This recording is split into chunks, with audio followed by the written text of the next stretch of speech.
ബഹുമാന്യരായിട്ടുള്ള പാർട്ടിയുടെ പ്രധാനപ്പെട്ട നേതാക്കന്മാരെ, സഹപ്രവർത്തകരെ, സുഹൃത്തുക്കളെ, മിഷൻ 25 പാർട്ടി തലത്തില് കൽപ്പറ്റയിൽ കൂടിയ യോഗത്തിന്റെ തീരുമാനപ്രകാരം പാർട്ടി തദ്ദേശ സ്വയംഭരണ തെരഞ്ഞെടുപ്പ് അടക്കമുള്ള തെരഞ്ഞെടുപ്പുകളിൽ ഭരണതലത്തിലേക്ക് കൂടുതലായി കടന്നു വരുന്നതിനും പാർട്ടിയെ സജ്ജമാക്കുന്നതിനും വേണ്ടിയിട്ടാണ് മിഷൻ 25 രൂപം കൊടുത്തിരിക്കുന്നത്. മിഷൻ 24 ഏകദേശം ഈ സംസ്ഥാനത്ത് വളരെയധികം വിജയകരമായി ഇന്ത്യൻ നാഷണൽ കോൺഗ്രസ് നിറവേറ്റുകയും അതിന്റെ അടിസ്ഥാനത്തിൽ കഴിഞ്ഞ ലോക്സഭാ തെരഞ്ഞെടുപ്പിൽ നമുക്ക് വലിയ മുന്നേറ്റം ഉണ്ടാക്കുവാൻ സാധിക്കുകയും ചെയ്തിട്ടുണ്ട്.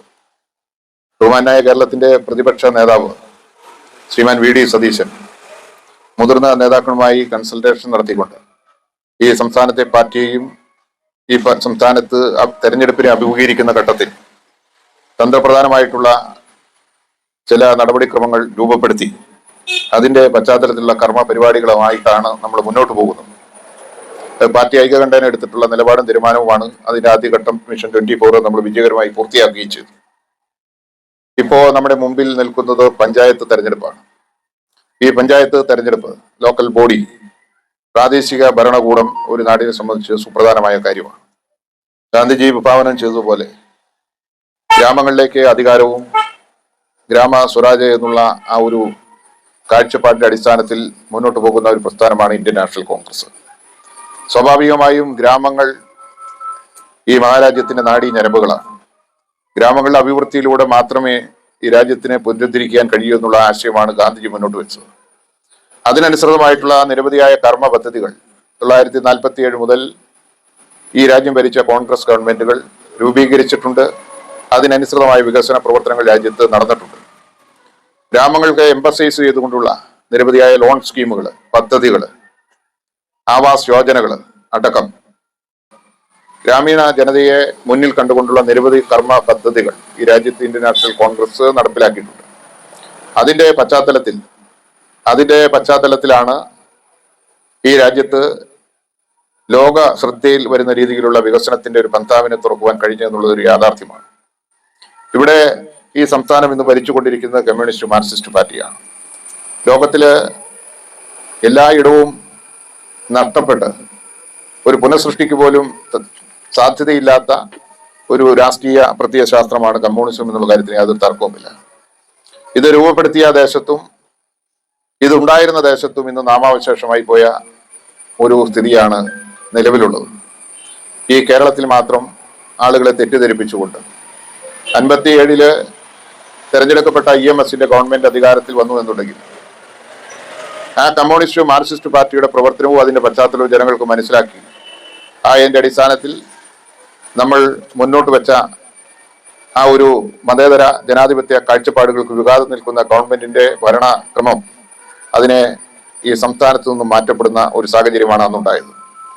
ശേഷം വിപ്ലവത്തിലൂടെ അധികാരം എന്നുള്ള ഒരു മുദ്രാവാക്യം ഉയർത്തിക്കൊണ്ട് കേരളത്തിലെ പാവങ്ങളുടെയും പട്ടിണി പാവങ്ങളുടെയും എല്ലാം അവരുടെ പ്രശ്നങ്ങളെ ധ്രുവീകരിച്ചുകൊണ്ട് ഈ സംസ്ഥാനത്ത് അവർക്ക് വേണ്ടി നിലകൊള്ളുമെന്നുള്ള പ്രഖ്യാപനങ്ങളും അതിനനുസൃതമായിട്ടുള്ള പദ്ധതികൾ രൂപീകരിക്കുമെന്നുള്ള വാഗ്ദാനങ്ങളും നൽകിക്കൊണ്ട് ജനങ്ങളെ പറ്റിച്ച് കുറെ നാളുകൾ ഇടവേളകളിൽ ഈ സംസ്ഥാനത്ത് മാർക്സിസ്റ്റ് പാർട്ടിക്ക് ഭരിക്കുവാൻ കഴിഞ്ഞിട്ടുണ്ട്.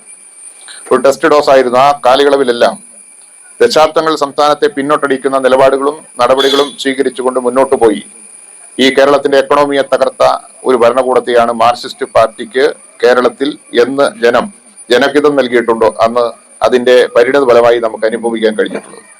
ഇപ്പോഴും അത് തന്നെയാണ് സ്ഥിതി. പിണറായി വിജയന്റെ രണ്ടാം ഗവൺമെന്റ് അധികാരത്തിലിരിക്കുകയാണ്. ഈ രണ്ടാം ഗവൺമെന്റ് അധികാരത്തിലിരിക്കുമ്പോൾ ഏതെങ്കിലും മേഖലയിൽ പണിയെടുക്കുന്ന ആളുകളെ സംബന്ധിച്ച് സുഖലോലുപത എന്നുള്ളതിൽ ഉപരിയായി ജീവിക്കുന്നതിനുള്ള ഏതെങ്കിലും ഒരു സാഹചര്യത്തെ ഉരുത്തിരിഞ്ഞിട്ടുണ്ടോ എന്ന് നിങ്ങൾ ഓരോരുത്തരും ഒന്ന് വിചിന്തനം ചെയ്യുന്നത് നന്നായിരിക്കും സൂചിപ്പിക്കാൻ ഞാൻ ആഗ്രഹിക്കുക. വ്യവസായി എടുത്താൽ, കർഷക തൊഴിലാളിയെ എടുത്താൽ, കൃഷിക്കാരനെ എടുത്താൽ വിവിധങ്ങളായിട്ടുള്ള വകുപ്പുകളും ഡിപ്പാർട്ട്മെന്റുകളും അതിന്റെ പ്രവർത്തനങ്ങളും മന്ത്രിസഭയിലെ അത്തരത്തിലുള്ള ഭരണക്രമങ്ങളും എല്ലാം നമ്മൾ മനസ്സിലാക്കുമ്പോൾ സ്വാഭാവികമായിട്ടും ദശാബ്ദങ്ങൾ ഈ ഗവൺമെന്റ് ഈ സംസ്ഥാനത്തെ പിന്നോട്ടടിച്ച ഒരു സമീപനമാണ് സ്വീകരിച്ചു വരുന്നത് എന്നുള്ള കാര്യത്തിന് യാതൊരു തർക്കവുമില്ല. നയനാര് ഗവൺമെന്റ്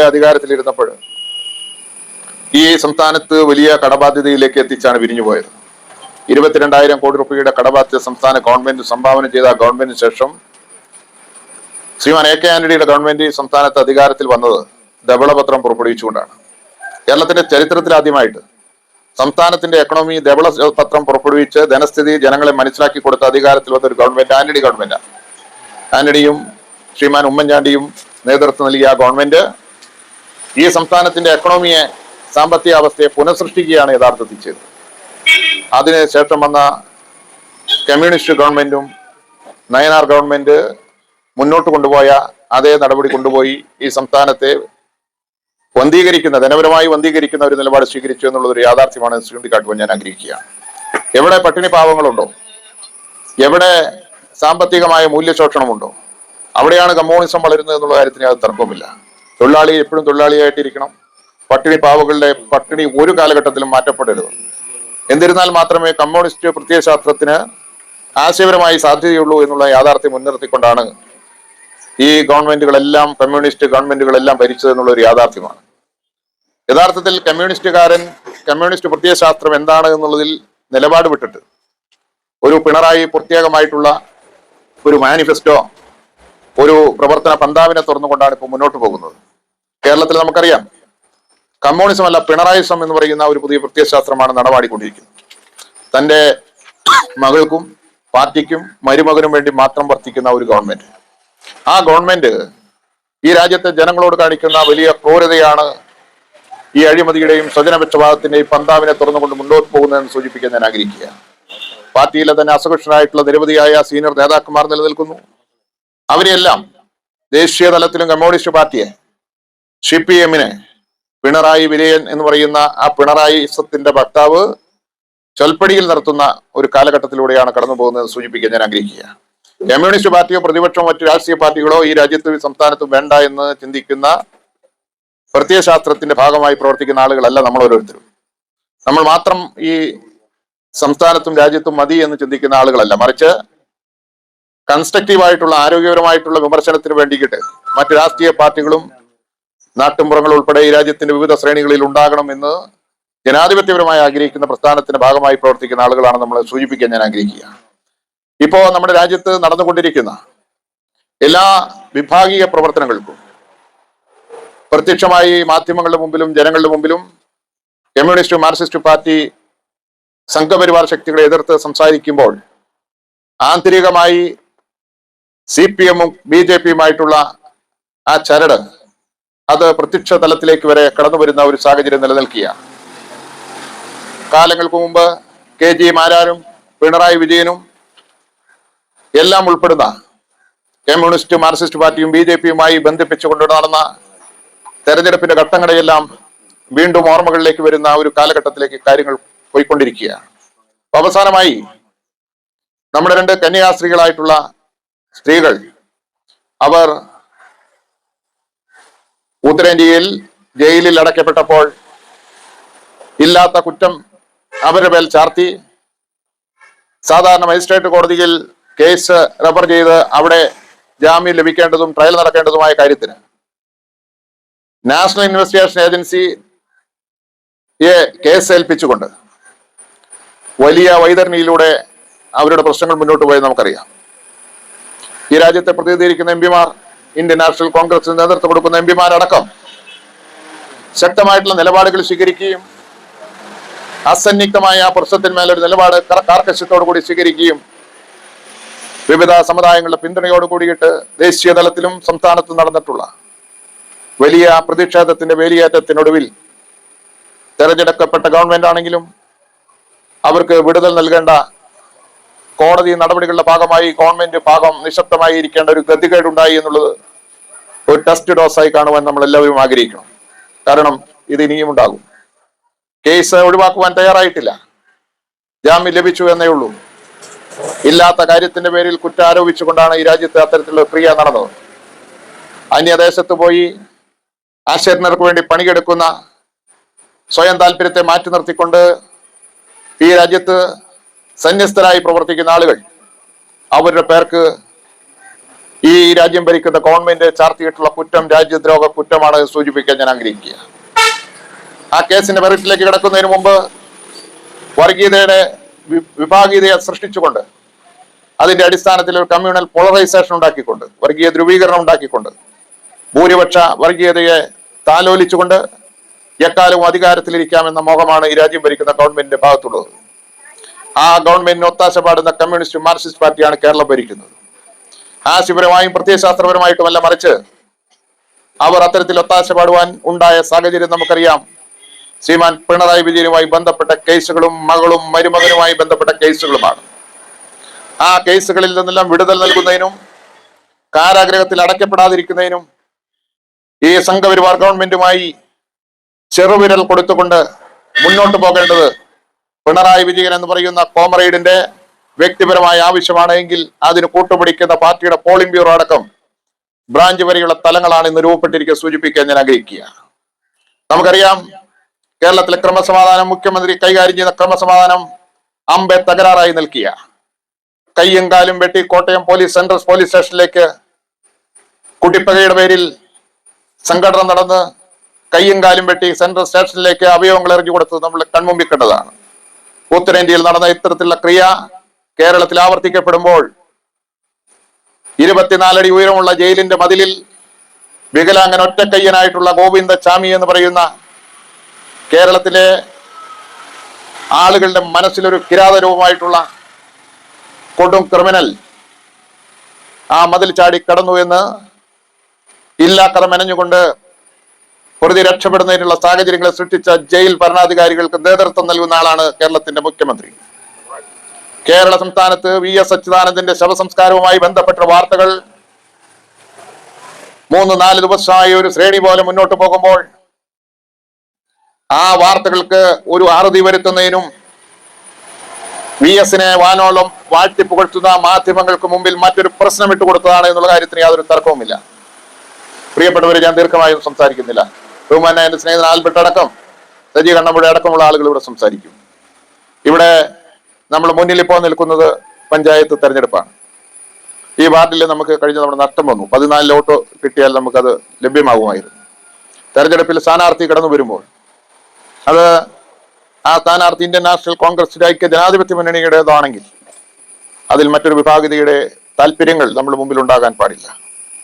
നമ്മൾ ഈ പ്രദേശത്ത് സ്വൈര്യമായിട്ട് ജീവിക്കുന്നതിനുള്ള സമാധാനപരമായ ഒരു സാമൂഹിക സാഹചര്യത്തെ സൃഷ്ടിക്കുന്നതിന് വേണ്ടിയിട്ടാണ് ഈ പ്രസ്ഥാനം ഈ രാജ്യത്തും ഈ പ്രദേശങ്ങളിലും വേണമെന്ന് ചടിക്കുന്നത്. കോൺഗ്രസ് ഇല്ല എന്നുണ്ടെങ്കിൽ, കമ്മ്യൂണിസ്റ്റ് പാർട്ടി ഗ്രാമമായി ഓരോ മേഖലകളും മാറ്റപ്പെട്ടു കഴിഞ്ഞാൽ നിങ്ങൾക്ക് ഇന്ന് ലഭ്യമാകുന്ന ഒരു സ്വാതന്ത്ര്യം ലഭിക്കില്ല എന്നുള്ള കാര്യത്തിൽ യാതൊരു തർക്കവുമില്ല. നിങ്ങളുടെ വീട്ടിലെ ഭരണം പോലും പാർട്ടിയുടെ നിയന്ത്രണത്തിലേക്ക് കടന്നു വരുന്ന അനധിവിദൂര ഭാവിയായിരിക്കും അങ്ങനെ ഒരു ചിത്രമുണ്ടായാൽ എന്ന് സൂചിപ്പിക്കാൻ ഞാൻ ആഗ്രഹിക്കുക. ചൈനയിലേക്ക് നിരവധി ആഭ്യന്തര ഇന്റർനാഷണൽ ടൂറിസ്റ്റുകൾ പോകുന്നുണ്ട്. പക്ഷേ നിർദ്ദേശിക്കപ്പെട്ട സ്ഥലങ്ങളിൽ എയർപോർട്ടിൽ ഇറങ്ങി പർച്ചേസ് ചെയ്ത് വ്യാപാരം നടത്തി തിരിച്ചു പോരാനല്ലാതെ ഈ മുണ്ടമുടി പോലെ, വെൺമണി പോലെ, പച്ചില പോലെ ഉള്ള സ്ഥലങ്ങളിൽ നമുക്ക് ഗൂഗിൾ മാപ്പ് ചെയ്ത് പോയി കാര്യങ്ങൾ മനസ്സിലാക്കാൻ ചായക്കടയിൽ നിന്ന് ചായ കുടിക്കാൻ സ്വാതന്ത്ര്യം അവിടെ ഇല്ല. നമുക്ക് പോകാൻ പറ്റത്തില്ല. കാരണം അത്രയധികം ആ രാജ്യത്തെ ഗവൺമെന്റ് ആളുകളെ വരിഞ്ഞു മുറുക്കി അവരുടെ പ്രത്യയശാസ്ത്രത്തിനും ഭരണാധികാരത്തിനും വേണ്ടിയിട്ട് മാത്രം ആളുകളുടെ സ്വാതന്ത്ര്യത്തെ ഹനിച്ചുകൊണ്ട് ഒരു പട്ടാള ക്യാമ്പിൽ കഴിയുന്ന പോലെ ആളുകളാണ് എന്നുള്ള കാര്യത്തിന് യാതൊരു തർക്കമില്ല സൂചിപ്പിക്കാൻ ഞാൻ ആഗ്രഹിക്കുക. അതുകൊണ്ട് നമ്മുടെ നാട്ടില് നമ്മുടെ ഈ മൂവർണ്ണ കൊടി ഉയർന്ന് നമ്മുടെ പ്രസ്ഥാനത്തിന് വേരോട്ടം ഉണ്ടാകണം എന്നുള്ള കാര്യത്തിൽ യാതൊരു സംശയമില്ല. നമ്മുടെ വാർഡ് പുനർനിർണയത്തില് വാർഡിന്റെ എലികകളിൽ വ്യത്യാസം വന്നിട്ടുണ്ട്. പക്ഷേ ആ എലികകളിൽ വ്യത്യാസം വന്ന് ആ വിസ്തൃതിക്കുള്ളിൽ താമസിക്കേണ്ട ആളുകളുടെ വോട്ടുകൾ മറ്റു വാർഡുകളിലാണ്. എന്റെയൊക്കെ വാർഡിലെ 80-90 ആളുകൾ വാർഡുകളിലാണ്. അത് പ്രത്യേകമായിട്ടുള്ള സൈറ്റിൽ കയറി അപ്ലോഡ് ചെയ്ത് തിരിച്ച് നമ്മുടെ ഈ പോക്കറ്റിലേക്ക് എടുക്കേണ്ടതായിട്ടുണ്ട്. വോട്ടില്ലാത്തവരെ ചേർക്കേണ്ടതായിട്ടുണ്ട്. 7-ആം തീയതിയാണ് അവസാന ദിനം. ഒരുപക്ഷെ അല്പം ഡേറ്റും മാറ്റാൻ സാധ്യതയുണ്ട്. എന്നിരുന്നാൽ പോലും നമ്മളത് കാണേണ്ടതില്ല. കമ്മ്യൂണിസ്റ്റ് മാർക്സിസ്റ്റ് പാർട്ടിയുടെ ആളുകൾ എണ്ണയിട്ട മിഷണറി പോലെ ആ സമയബന്ധിതമായി പൂർത്തിയാക്കി കഴിഞ്ഞാൽ ആ ഡേറ്റ് നീട്ടേണ്ടതില്ല എന്ന് പാർട്ടിയുടെ ഭരണത്തിന്റെ ഒരു ക്രമീകരണത്തിന്റെ ഭാഗമായിട്ടുള്ള ആളുകൾ ഒരുപക്ഷെ ഇത് നടത്തിക്കുന്ന ആളുകളെ കമ്പല് ചെയ്യാനും സാധ്യതയുണ്ട് എന്നുള്ള കാര്യം നമ്മൾ മുന്നോട്ട് കാണണം. ഇവിടെ നമ്മളൊരു കുടുംബമായിട്ട് നിൽക്കണം. ഞാൻ കരിമണ്ണൂർ സ്വദേശിയാണ്. ഞാൻ ഇവിടെ വന്ന് നിങ്ങളുടെ മുമ്പിൽ സംസാരിക്കുന്നു. എനിക്ക് സംസാരിക്കാൻ അവസരം എനിക്ക് ലഭിച്ചത് എൻ്റെ പാർട്ടി ഇന്ത്യൻ നാഷണൽ കോൺഗ്രസ്സാണ്. ഞാൻ നിങ്ങളിൽ ഒരു 70% ആളുകൾ മുഖപരമായിട്ടും അല്ലാതെയൊക്കെ അറിയുന്ന ആളുകളാണ്. അതിനുള്ള പശ്ചാത്തലം ഒരുക്കിയത് ഇന്ത്യൻ നാഷണൽ കോൺഗ്രസ് ആണ്. സ്വാഭാവികമായും നമ്മളൊരു കുടുംബമാണ്. ആ ഒരു മാനസികവും ധാർമ്മികവുമായിട്ടുള്ള ഉത്തരവാദിത്വവും ആ ഉത്തരവാദിത്തത്തിന്റെ നിറവേറ്റലും ആ ഒരു സ്നേഹബന്ധങ്ങളും നമ്മൾ പുലർത്തിപ്പോണം. നിങ്ങൾ പലരും INTUC തൊഴിലാളികൾ, നിങ്ങൾക്ക് തൊഴിലാളി ടേൺ വെച്ചിട്ട് പണി കിട്ടുന്നത് ഈ കോൺഗ്രസ് പ്രസ്ഥാനം കാരണമാണ്. നിങ്ങൾ ഓരോരുത്തരും വ്യക്തിപരമായ താല്പര്യങ്ങളെ അല്പാൽപമായി മാറ്റി നിർത്തിക്കൊണ്ട് പൊതു താല്പര്യങ്ങൾ എന്നുള്ള നിലയിലും പാർട്ടി മുന്നണി എടുക്കുന്ന തീരുമാനങ്ങൾക്കനുസരിച്ച് പ്രവർത്തിക്കാൻ ബാധ്യസ്ഥമാണെന്ന് സൂചിപ്പിക്കാൻ ഞാൻ ആഗ്രഹിക്കുകയാണ്. ഇവിടെ പണിയെടുക്കുന്നവരും കഷ്ടി ജീവിക്കുന്നവരും വലിയ അധ്വാനം വേണ്ടിയിട്ട് വരുന്ന ആളുകളൊക്കെ ജീവിക്കുന്ന ഒരു സ്ഥലമാണ്. പക്ഷെ നിങ്ങളുടെ ഒരു സ്നേഹമൊന്നും ഒരു ടൗൺഷിപ്പിലെ കോൺഗ്രസ്സുകാരിൽ നിന്നും ലഭ്യമാവില്ല എന്നുള്ള ഒരു യാഥാർത്ഥ്യമാണ്. ആത്മാർത്ഥതയുള്ള മനുഷ്യരുടെ ഒരു ഗണമാണ് മലമ്പ്രദേശങ്ങളിൽ താമസിക്കുന്നത് എന്നുള്ളത് യാതൊരു സംശയവുമില്ല. കോൺഗ്രസ് പ്രസ്ഥാനം വണ്ണപ്പുറത്ത്, കോൺഗ്രസ് അല്ലാതെ മറ്റൊരു പ്രസ്ഥാനമില്ല. അതെല്ലാം നോമിനൽ ആയിട്ടുള്ള പ്രസ്ഥാനമാണ്. ഐക്യജനാധിപത്യ മുന്നണിക്ക് പ്രത്യേകിച്ച് കോൺഗ്രസിന് വലിയ വേരോട്ടമുള്ള സ്ഥലമാണ് നമ്മുടെ പ്രസ്ഥാനം. പ്രത്യേകിച്ച് വണ്ണപ്പുറം മുതൽ ഓരോ വളവ് തിരിഞ്ഞ് കയറ്റം കയറുമ്പോഴും നമ്മൾ പ്രസ്ഥാനത്തിന്റെ ഒരു തായ്വേര് അല്ലെങ്കിൽ ശിഖരങ്ങളെല്ലാം വലിയ അർത്ഥതലത്തിൽ വ്യാപിച്ചു കിടക്കുന്നതാണുള്ള കാര്യത്തിന് യാതൊരു സംശയമില്ല. ശ്രീ സജി കണ്ണമ്പുഴയും ശ്രീ ആൽബർട്ട് ജോസ് അടക്കം ജയനമ്മ ചേച്ചി അടക്കമുള്ള ആളുകൾ ഈ പ്രദേശത്തെ നല്ല രീതിയിൽ അറിയുന്നവരും ഇടപെടുന്നവരുമാണ്. നമ്മൾ ഒറ്റക്കെട്ടായിട്ട് നിൽക്കണം. പഞ്ചായത്ത് തെരഞ്ഞെടുപ്പുമായി ബന്ധപ്പെട്ട് ജോലികൾ നമ്മൾ ചെയ്യണം. ചില കാര്യങ്ങളിലൊക്കെ നമ്മൾ ഒരു മീറ്റിങ്ങിന് നമ്മൾ സമയം പാലിക്കണം. മീറ്റിങ്ങിന് വരുമ്പോൾ അതിന് മുമ്പായിട്ട് ഞാനിത് ഒരു ഉദ്ഘാടനത്തിന്റെ ഭാഗമായി സംസാരിക്കുന്നതല്ല. നമ്മൾ മലമ്പ്രദേശങ്ങളിൽ ജീവിക്കുന്ന ആളുകൾ ചില കാര്യങ്ങളൊക്കെ ഉണ്ട്, നിങ്ങൾക്ക് മനസ്സിലായി കാണും. പക്ഷെ അത് മീറ്റിങ്ങിന് മുമ്പായി പാടില്ല. അത് ശരിയല്ല. നമ്മളൊരു ഗാന്ധിയൻ പ്രത്യയശാസ്ത്രത്തിരിക്കുന്ന പ്രസ്ഥാനമാണ്. അത് വേണ്ട എന്നൊന്നും പറയാൻ ഞാൻ ആളല്ല, അത് ഞാൻ പറയുന്നുമില്ല. പക്ഷേ അതിന് ഒരു സമയക്രമീകരണമൊക്കെ നമ്മൾ വെക്കണം. ഒരു അച്ചടക്കം ഉണ്ടാകണം. ഒരു എണ്ണയിട്ട മിഷണറി പോലെ പ്രവർത്തിക്കണം. പൊതുവെയുള്ള വ്യക്തിപരമല്ലാത്ത ചില വിമർശനങ്ങളുണ്ടെങ്കിൽ ആരോഗ്യപരമായിട്ട് അത് ഒരു കുറ്റപ്പെടുത്തലായി തോന്നാതെ, നമ്മൾ പള്ളിയിൽ പോയി വിമർശിക്കുന്നത് അതൊരു പ്രത്യേക രീതിയിലാണ്, നമ്മൾ ക്ലബ്ബിൽ വിമർശിക്കുന്ന പ്രത്യേക രീതിയാണ്, പാർട്ടിയിലാണ്. നമ്മൾ കുടുംബത്തിലാകുമ്പോൾ നമുക്ക് എന്തും വിമർശിക്കാം. ഭാര്യയും കുഞ്ഞുങ്ങളോ നമ്മളെ വിട്ടിട്ട് ഒരിടത്തേക്ക് പോകില്ല. അപ്പോൾ ഓരോ സ്ഥലത്തും നമ്മൾ വിമർശനങ്ങളെ ഉയർത്തുന്നത് ഓരോ രീതിയിലാണ്. അപ്പോൾ നമ്മൾ പാർട്ടിയിലും വിമർശനം ഉയർത്തുമ്പോൾ അങ്ങനെ മാറ്റപ്പെടുന്നതിന് വേണ്ടിയിട്ട് ഒന്ന് ശ്രദ്ധിക്കണമല്ലോ എന്നുള്ള ഒരു ആംഗിളിൽ തന്നെ നിങ്ങളുടെ ഭാഗത്തു നിന്നും അഭിപ്രായങ്ങൾ ഉണരേണ്ടതായിട്ടുണ്ട്. ഇവിടുത്തെ പ്രവർത്തനങ്ങളെ നമ്മൾ വിലയിരുത്തേണ്ടതായിട്ടുണ്ട്. എല്ലാം നന്നായി പോകട്ടെ എന്ന് മാത്രം ആശംസിച്ചുകൊണ്ട് മറ്റു നേതാക്കന്മാർക്ക് വേണ്ടിയിട്ടും എനിക്കും ഒരു കാര്യത്തിൽ പങ്കെടുക്കേണ്ടതുകൊണ്ട് നിർത്തുന്നു. ഈ യോഗം ഉദ്ഘാടനം ചെയ്തതായിട്ട് അറിയിക്കുന്നു. നമസ്കാരം.